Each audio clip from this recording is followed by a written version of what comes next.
Fala moçada, professor André Braga falando. Hoje nós vamos falar de geografia, a parte física. Vamos falar dos conceitos básicos de bacia hidrográfica, né? Antes, obviamente, precisamos falar do ciclo da água para entender como funciona e como é alimentada, principalmente, uma bacia hidrográfica. Então já vamos, sem perder tempo, começar a olhar essa figura aí que eu coloquei para vocês. Nessa figura, nós temos o ciclo da água, né? Tem a evaporação das superfícies aquáticas, marinhas, né? Essa água evapora com calor, vai subindo em forma de vapor e quanto mais alto, mais frio e, portanto, mais denso, com D, mais denso. E aí começa a ficar pesado esse ar e cai em forma de precipitação.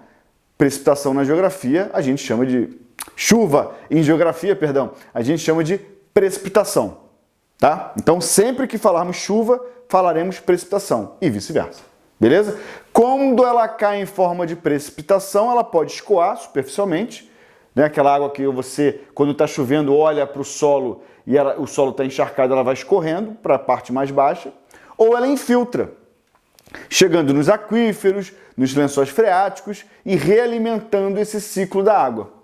Beleza? Então, esse ciclo da água, ele é infinito, né? Vai tendo o tempo todo, né? Quando diminui as chuvas, obviamente que esse ciclo fica prejudicado, né? Pois bem, esse ciclo, moçada, é fundamental para nós entendermos como funciona a alimentação das bacias hidrográficas. Nós vamos ver já já. Antes, é importante a gente ter algumas definições. Quais são os tipos de consumo de água que nós, pessoas que vivem em sociedade, utilizamos? 3 especificamente, tá? O uso doméstico, ligar a chuveira, tomar banho, ligar a torneira, tomar banho, aquela coisa toda. Uso industrial, quando uma indústria produz algo, ela utiliza água. E agrícola, né? Então, para fazer irrigação, para o gado beber alguma coisa, enfim. Então, são esses 3 usos. E eu queria mostrar para vocês o principal uso de água e os seus respectivos setores, né? Olha a irrigação. Esse é um dado da Agência Nacional das Águas, tá? Foi feito em 2017 esse levantamento e a projeção é até o ano de 2030. Ou seja, eles leram os dados de 2017 e fizeram uma projeção até 2030. Olha que interessante. Irrigação é, de longe, disparado, o setor, portanto, agropecuária, né? É o setor que mais utiliza água. O meio urbano é o segundo. E o meio urbano é o nosso consumo, né? Beber água na torneira, lavar a louça, tomar banho. Enfim, tem gente que lava calçado, enfim, esse tipo de coisa, né? A indústria vem em terceiro lugar. Então, olha que interessante. Se nós pegarmos a irrigação, que é especificamente a agricultura, e mais abaixo vocês vão ver aí, uso animal, que seria a pecuária, nós vamos ter 1.500 metros cúbicos por segundo. Em segundo lugar, nós vamos ter o meio urbano, com 1/3 disso. Portanto, a agropecuária como um todo utiliza 2/3 do que a gente usa aqui no meio urbano. Interessante a gente compreender isso, né? Bem interessante. Pois bem,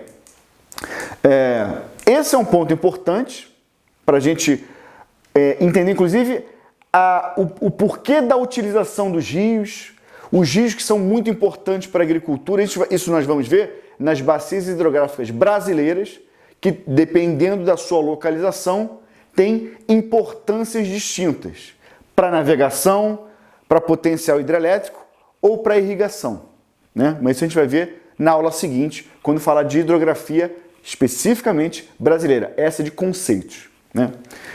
Alguns problemas ambientais ligados ao consumo da água, geralmente, nesse caso aqui, né, com uso excessivo, nós temos 2 especial que eu quero tratar aqui com vocês. Primeiro, o desaparecimento das massas de água em si, né?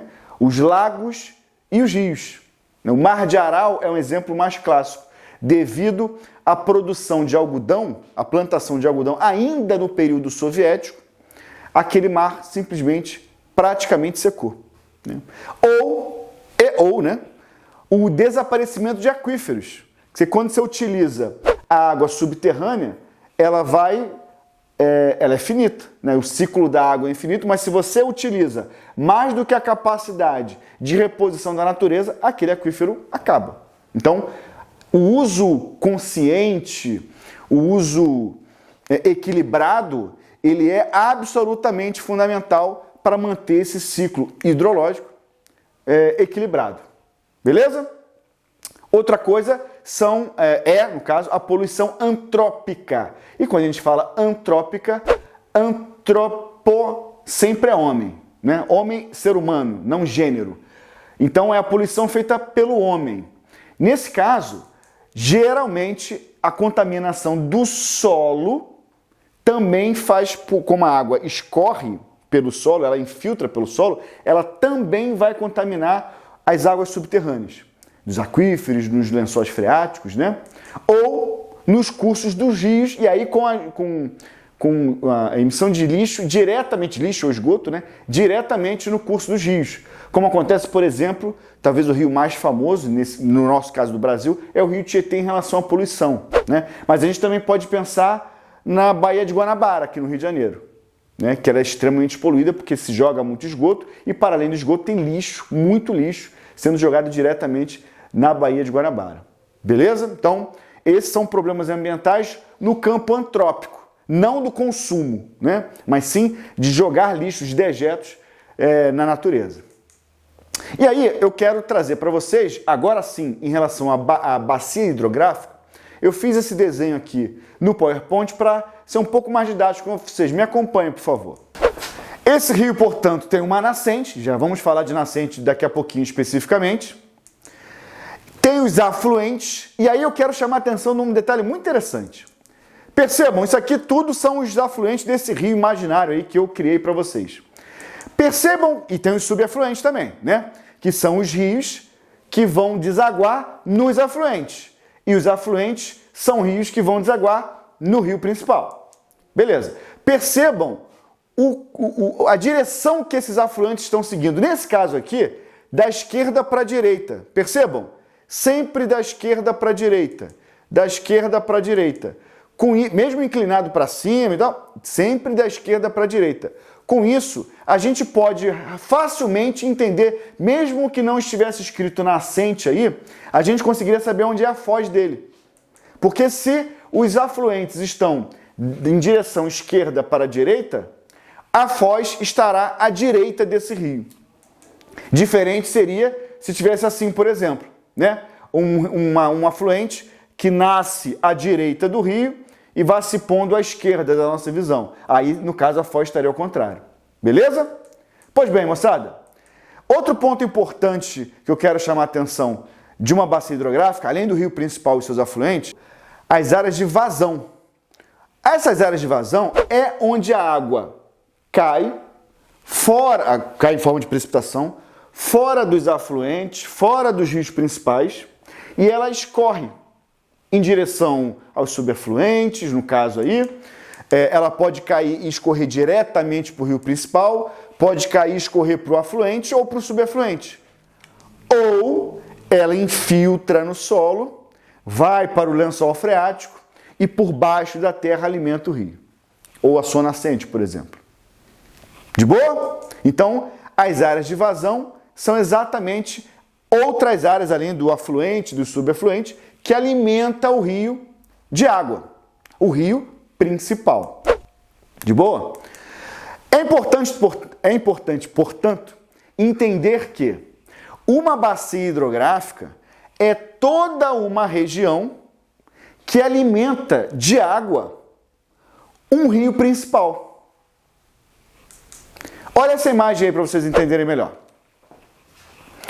Você tem aí o vale, né, onde passa o rio, os afluentes, os subafluentes, a nascente. Percebam que está escrito aí interflúvio. O interflúvio, moçada, é justamente o divisor de bacias. A água que cair, no caso da nossa imagem, tá? À esquerda, cai no interflúvio e escorre para a esquerda, ela faz parte desta bacia hidrográfica da esquerda.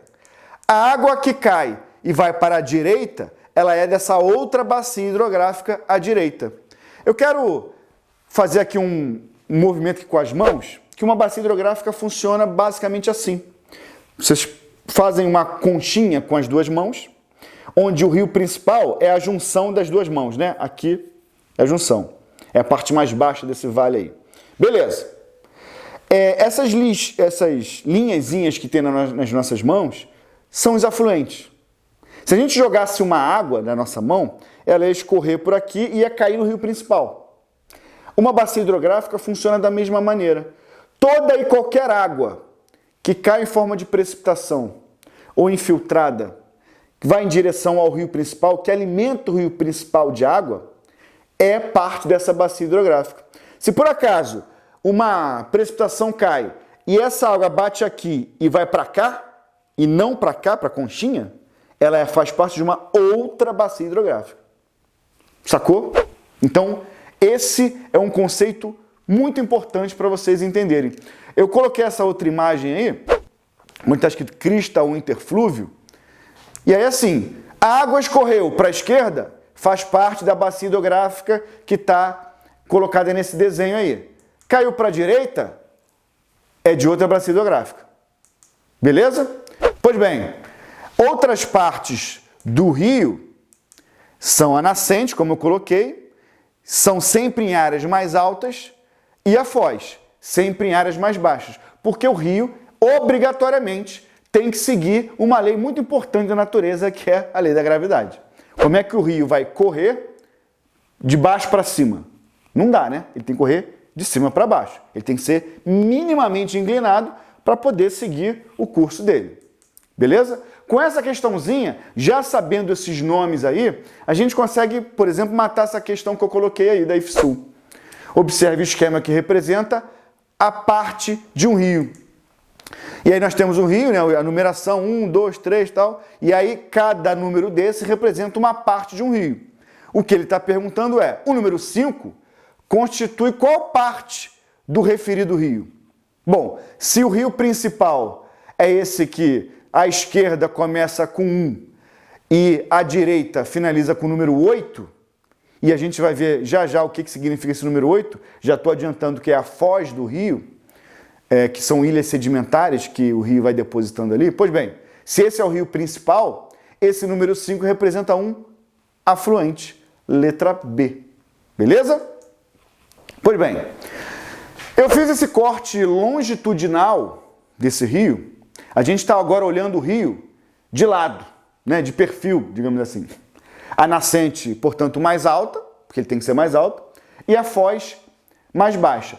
Tem outras nomenclaturas importantes para entendermos tudo sobre o movimento de um rio, uma bacia hidrográfica. Tá? Primeira coisa, o alto curso de um rio é a parte, digamos assim, mais alta, mais perto da nascente. Então, ela tem algumas características importantes. Se ela está mais perto da nascente, teve menos contaminação antrópica, lixo jogado, esgoto jogado, então ela é mais limpa. Se ela vai estar perto da nascente também, ela vai ter menos alimentação de água. Conforme vai passando o curso do rio, ela vai recebendo mais água dos afluentes, das áreas de vazão, dos subafluentes, etc, etc. Quanto mais perto da nascente, menos alimentação de água ela vai ter, portanto, menos volume de água esse rio terá. Portanto, menos caudaloso. Caudalosidade é o volume da água de um rio. Beleza? Tem o médio curso, que é o meio do caminho, e tem o baixo curso, que tem as características inversas do alto curso. Ela vai ser, o baixo curso vai ser menos limpo, ou seja, muito mais contaminado, muito mais sujo, porque já foi passando dejeto, esgoto, lixo e vai ficando mais contaminado, obviamente. Mas ele recebeu mais água, então ele é mais caudaloso. Beleza? E aí tem outros pontos importantes. A parte mais perto da nascente, a gente vai chamar de montante. E a parte mais perto da foz, a gente vai chamar de jusante. Mas montante e jusante sempre vai depender de algum referencial. Então, uma parte de um rio está montante ou a jusante. Depende do referencial. Vamos fazer aqui um exemplinho. Vamos pensar que isso aí é uma barragem, tá? Antes da barragem de uma hidrelétrica, antes da barragem tem um lago artificial.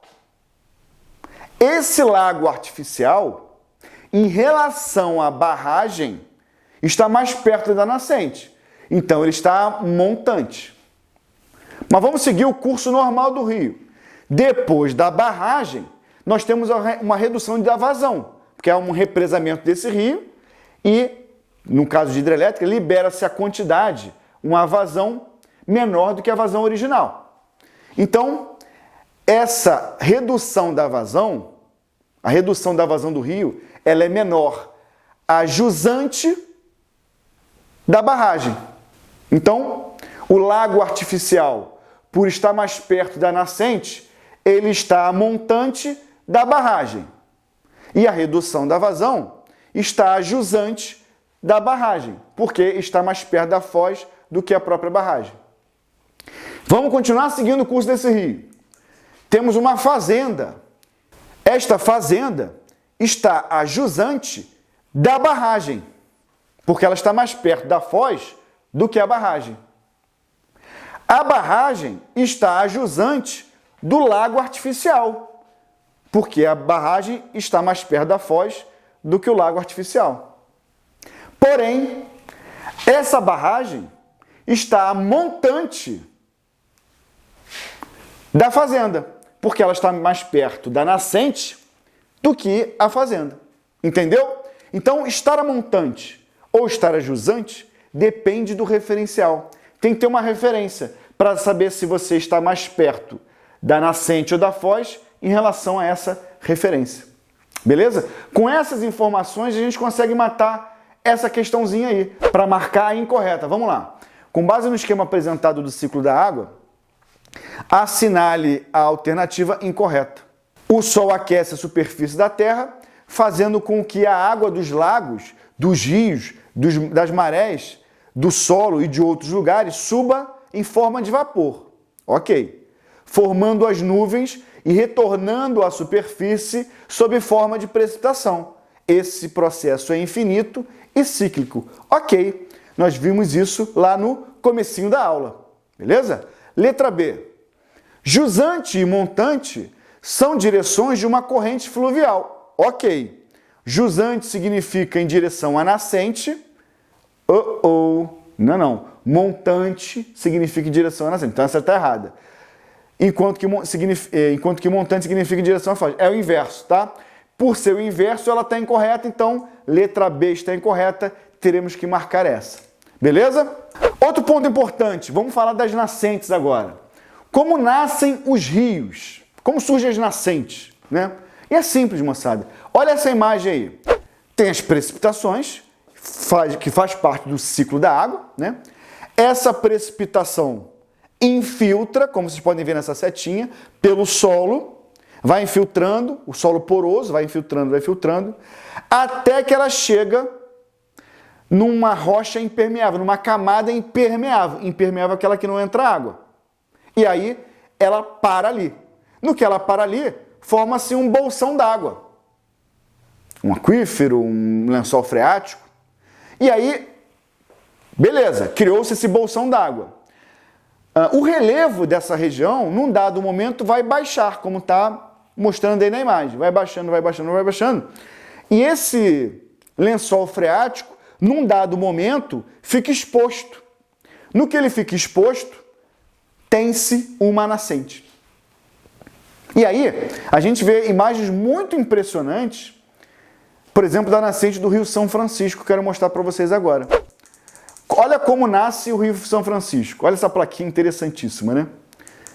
Essa pocinha d'água aí é uma das nascentes do Rio São Francisco.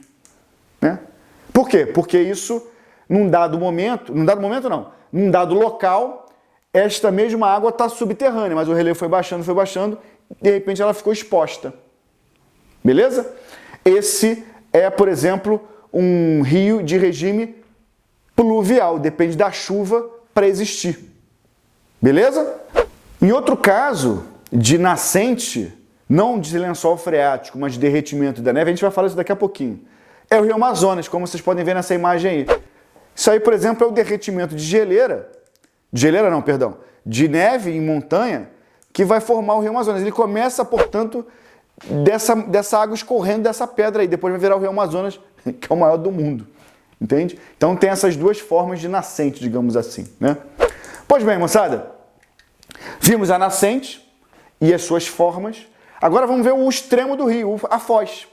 Tipos de foz, né? Nós temos dois tipos de foz. Três, de certa maneira. Já explico por quê. A foz em estuário e a foz em delta. Vamos ver aí na tela.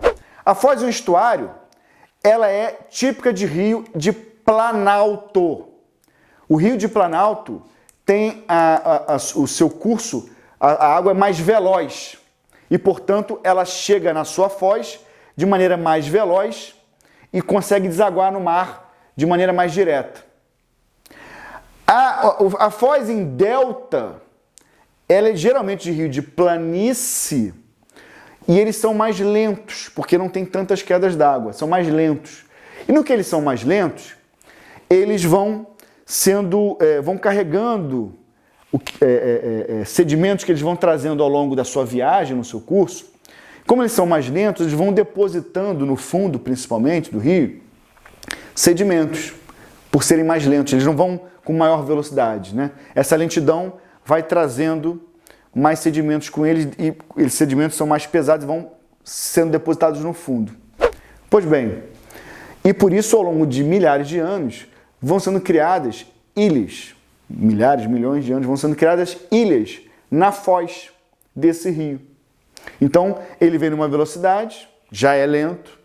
Quando ele encontra essa certa resistência do mar, a velocidade diminui, o sedimento fica mais pesado e cai no fundo do rio. E vai sendo acumulado ao longo de muitos e muitos anos, até criarem as ilhas sedimentares na foz. Como vocês podem ver, a foz em delta, ela tem esse formato aí triangular, digamos assim, que é da letra delta, né? A letra grega delta. Mas ela tem essas ilhas sedimentares na sua foz. É uma característica. E tem uma terceira, que é o Rio Amazonas, que ela tem essas dois modelos de foz. Percebam aí na imagem. Em delta e em estuário.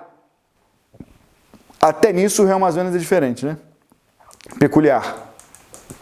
Portanto, moçada, para ficar claro, essa imagem, por exemplo, é do Rio Nilo. É talvez o delta mais famoso do mundo, né? O mais característico do mundo. Rio de planície, portanto, menor velocidade e menos depósito de sedimentos na sua foz. No outro sentido inverso, os de foz em estuário são os rios de planalto, que têm, por ter maior velocidade, acabam não depositando sedimentos na sua foz. E aí tem uma foz mais livre em relação ao mar. Beleza? Esse exemplo que eu coloquei aí, por exemplo, é o Rio São Francisco, essa imagem aí. Você percebe que é uma foz em estuário, né? Você não tem uma ilha, aquelas ilhazinhas e a abertura em delta, né?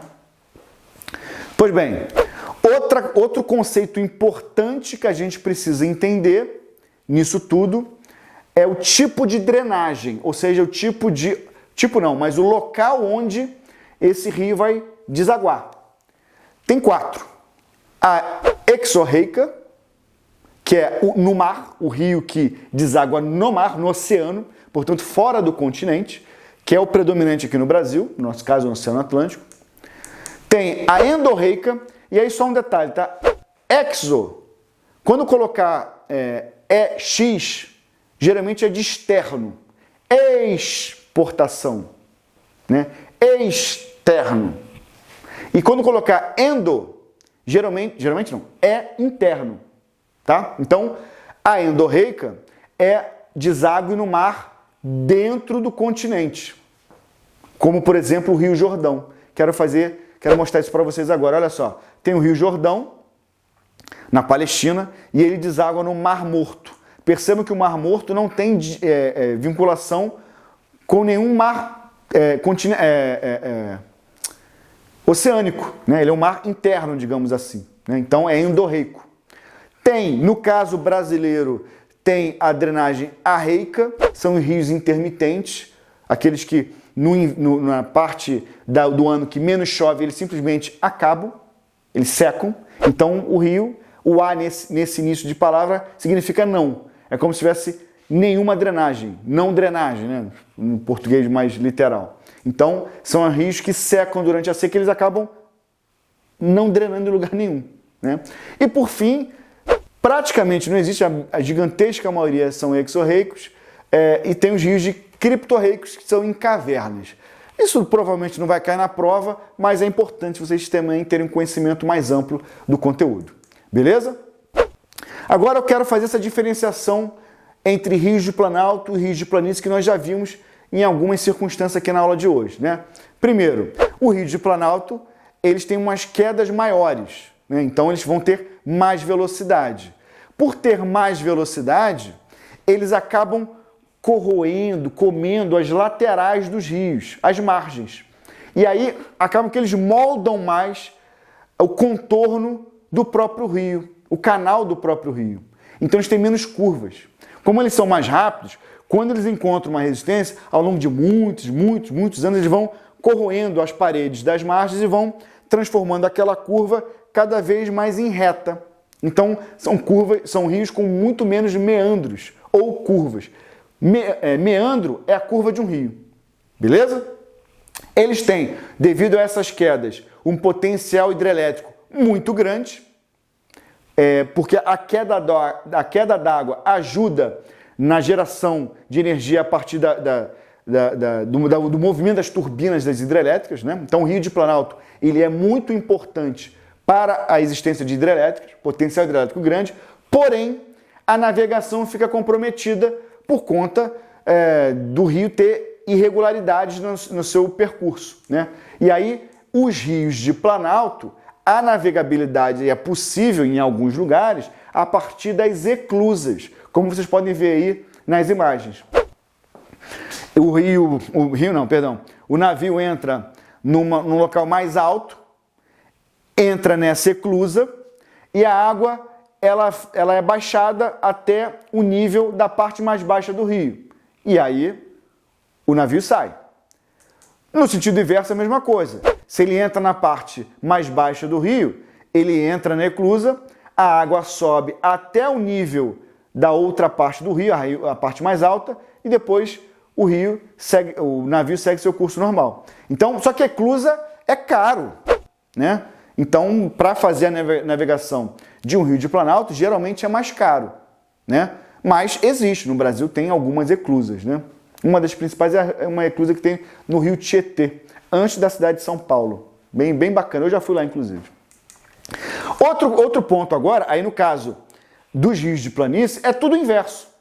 Tem menor velocidade, porque a queda é menor, né? A diferença da parte alta do rio para a sua foz, ela é menor, então ele vai mais lento e, portanto, ele não consegue corroendo as suas margens para moldar o seu curso para ficar mais reto. Então ele tem muito mais meandros, muito mais curvas, né?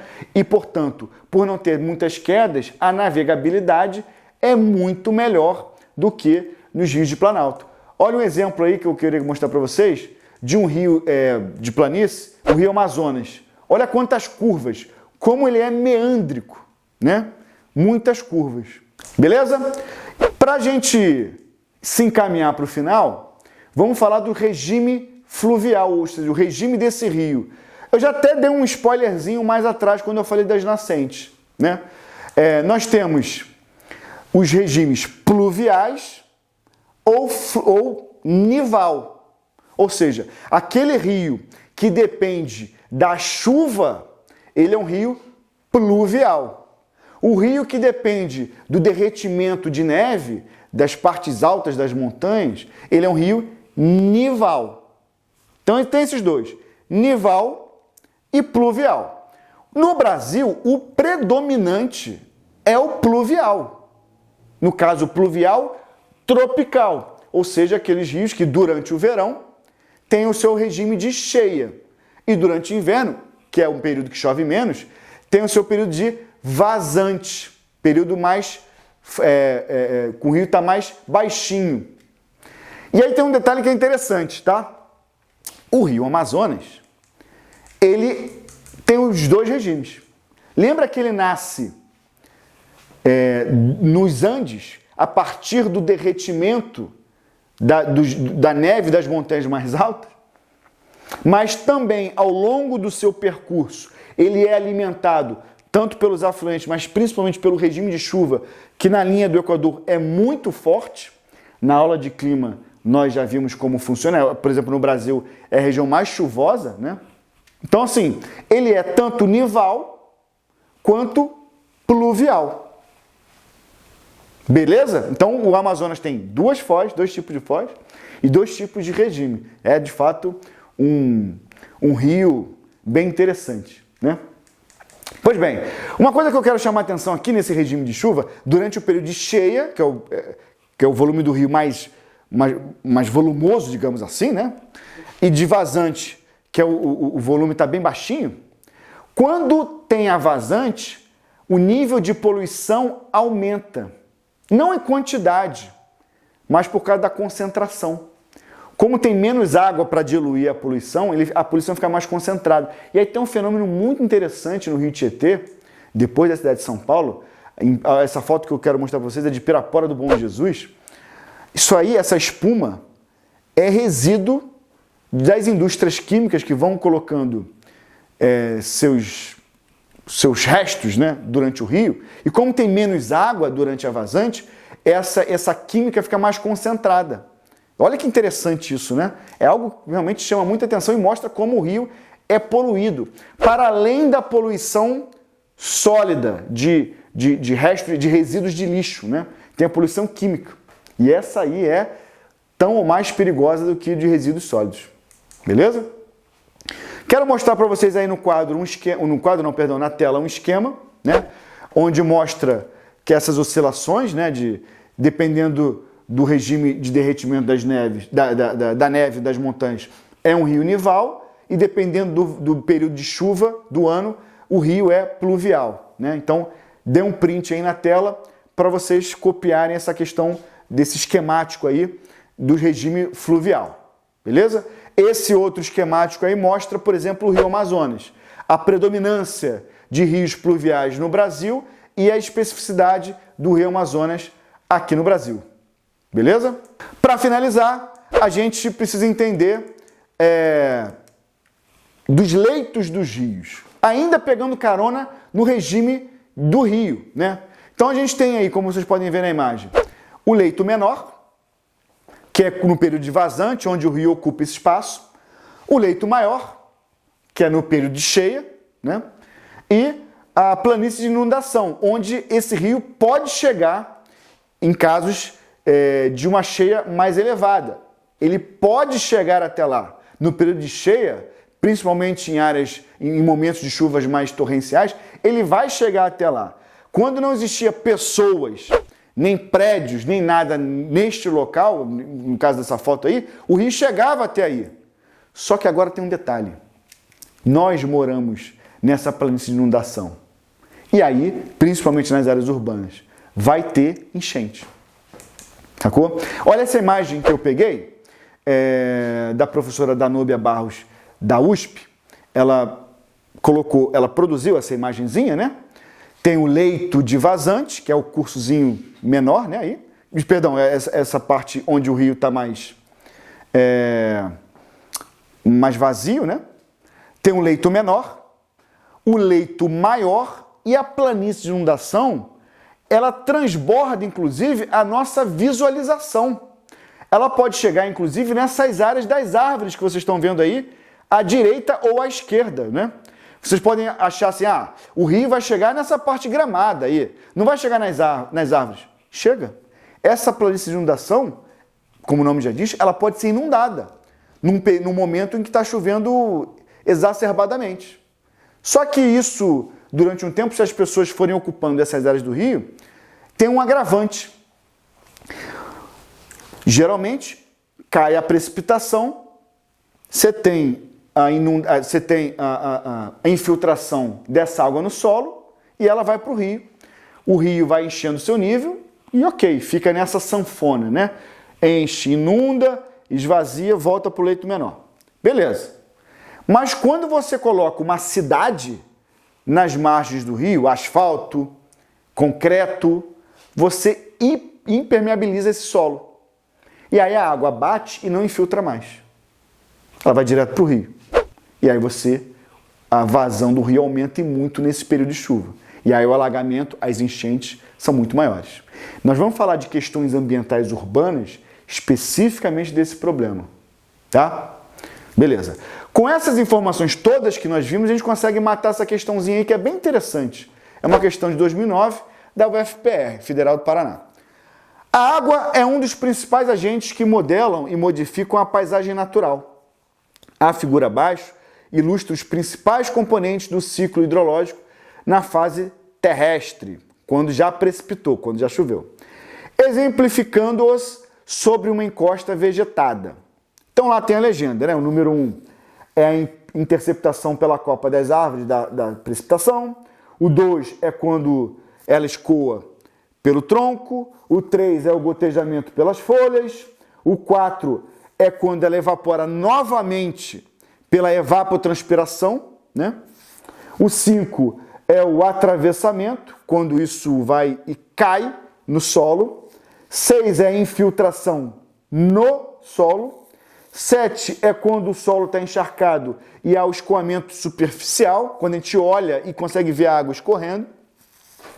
O 7 é a perlocação profunda, quando essa água infiltra muito profundamente no solo. O 9 é o escoamento subsuperficial, quando ele infiltra, mas não profundamente. E o 10 é quando há a absorção dessa água. Maravilha! Com essas informações, a gente vai ter a seguinte questão. Considerando um cenário futuro de supressão de toda essa vegetação ilustrada, acabou essa vegetação toda aí, tá? Assinale a alternativa correta. Aí vamos lá. Devido ao fato de o ciclo hidrológico ser um processo natural, a influência do homem por meio da retirada da vegetação não é suficiente para alternar sua dinâmica. Opa! Lembra que eu falei do leito dos rios? Que se você coloca prédio e asfalto nas margens do rio, no leito maior, na planície de inundação, você impermeabiliza o solo, essa água vai para onde? Não tem mais a vegetação para segurar um pouco essa água. Você impermeabiliza. Então o escoamento superficial é muito maior. Então, influencia sim quando o homem, no caso das ações antrópicas, colocam sinais da modernização, da urbanização, que é asfalto, prédio, esse tipo de coisa. Então tem influência sim, tá bom? B. A retenção de água na encosta se manterá em equilíbrio. Não. Se tirar essa vegetação, as árvores, por exemplo, não vão reter essa água. Elas vão cair direto no solo. C. O rio ajusante sofrerá interferência. Imaginemos o seguinte, tá? Um rio tem 10 quilômetros. Tiramos a vegetação no quilômetro 5, metade do rio. Do quilômetro 5 ao quilômetro 10, 10 é a foz. Portanto, do momento que a gente corta essa vegetação até a foz, do 5 ao 10 é a jusante do rio, em relação a esse corte de vegetação. Portanto, a jusante do rio, o momento posterior, o local posterior que cortou essa vegetação, vamos voltar para a questão, vai sofrer interferência, pois no momento da chuva, sua vazão se elevará. Ok. Devido ao aumento do item 7. E qual é o item 7? Escoamento superficial. Ele vai direto para o rio, não vai ter infiltração no solo, vai direto para o rio, porque o solo está impermeabilizado através de asfalto, de cimento, etc. e tal. E quando em estiagem, quando chover pouco ou quase nada, sofrerá diminuição, pois não será alimentado pelo item 6, infiltração, e o item 9, escoamento subsuperficial. Vamos lá. Pois bem, na vegetação, quando tem vegetação, essa água infiltra. E aí, no período de seca, o que vai alimentar o rio é essa água infiltrada. Como essa água não infiltrou por causa do asfalto, por causa do prédio, então ela não vai alimentar o rio no período de vazante, no período de chuvas menos constantes. Então essa letra C está certinha, beleza? C de certinha. D, vamos ver porque a D está errada. D, ocorrerá alteração significativa da dinâmica da água na encosta com o aumento dos itens 6, 8 e 9. 6, 8 e 9 tem a ver com infiltração do solo. Não vai aumentar, vai diminuir. Né? Então, a D está errada porque diminui e não aumenta a infiltração. E vamos ver porque a E está errada. Os recursos hídricos serão potencializados por meio dos itens 1, interceptação pela coroa das árvores, como se não vai ter árvore.